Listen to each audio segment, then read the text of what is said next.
கடைக்கு போய் முட்டை வாங்கிட்டு வந்தேன். இந்த முட்டைய பார்த்ததுமே எனக்கு ஷாக் ஆயிடுச்சு. ஏன்னா நம்ம பொதுவா கடையில போய் வாங்குனா பிராய்லர் கோழி முட்டையெல்லாம் ஒயிட் கலர்ல தான் கிடைக்கும்.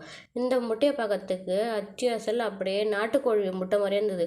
நான் வீட்டுக்கு எடுத்துட்டு வந்து இத கழுவியுமே பார்த்தேன். இது கலர் சேஞ்சே ஆகல. ஏன்னா ஒரு சில நான் வீடியோலாம் நம்ம பார்த்துருப்போம்ல, நாட்டுக்கோழி முட்டைய மாதிரியே இருக்கிறதுக்காக அதில் டீ தூள்ல போட்டு முக்கி அப்படிலாம் விப்பாங்கல்ல.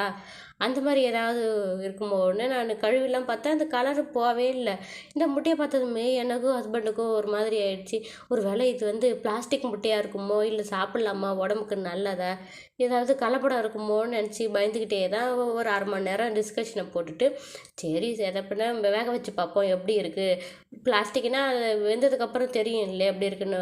அதனால அதை வேக வச்சுட்டு லஞ்சுக்கான வேலையெல்லாம் பார்க்க ஆரம்பிச்சிட்டேன். ஹஸ்பண்டுக்கு இன்றைக்கி ஜென்ரல் ஷிஃப்ட்ன்றதால லஞ்சுக்கு வந்து வீட்டிலேயே செஞ்சு எடுத்துகிட்டு போயிடுவாங்க. அதனால இன்றைக்கி மஷ்ரூம் பிரியாணி தான் செய்ய போகிறேன்.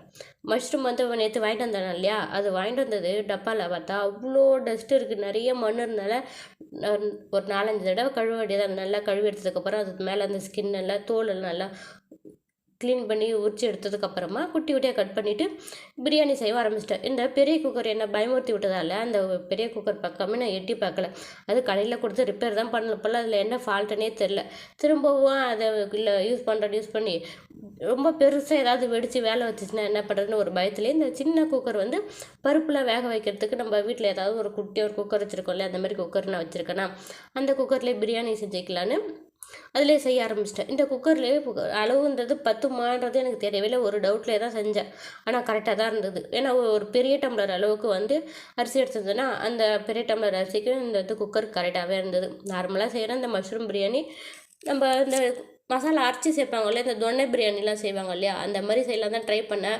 ஒரு தடவை வந்து லைட்டாக கொஞ்சம் சொதப்பின மாதிரி வந்ததால் சரி நம்ம நார்மலாக யூஸ்வலாக நம்ம பண்ணுறோம்ல இந்த சிக்கன் பிரியாணிலாம் அந்த மெத்தட்லேயே பண்ணலான்னு பிரியாணி செஞ்சு முடிச்சதுக்கப்புறமா விசில்லாம் எடுத்ததுக்கப்புறம் பார்த்தா கொஞ்சம் தண்ணி எக்ஸ்ட்ரா அதிகமாக இருக்கிற மாதிரி இருந்தது. திரும்ப அதை நம்ம தம் போடுவோம் இல்லையா, அந்த மாதிரி தம் போடுற மாதிரி போட்டுட்டு அந்த தண்ணியெல்லாம் கொஞ்சம் நல்லா சரியாக செட்டாக வந்ததுக்கப்புறமா அது ஒரு பக்கம் ஆற வச்சுட்டு இதுக்கு சைடிஷாக வந்து முட்டை தொக்கு தான். நான் வந்து இந்த முட்டை தொக்கு ரெசிபி வந்து நிறைய வீடியோவில் ஷேர் பண்ணியிருப்பேன்.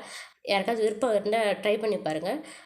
நான் நார்மலாக பண்ணுற அதே மெத்தட் மட்டும் தான் இருக்கும். லாஸ்ட்டாக இதில் வந்து தயிர் மட்டும் சேர்த்துப்பேன். தயிர் மட்டும் சேர்த்ததுக்கப்புறம் இந்த டேஸ்ட்டு நம்ம நார்மலாக சாப்பிட்ற முட்டைத்தொக்கோட இன்னும் எக்ஸ்ட்ரா சூப்பராக இருக்கும்.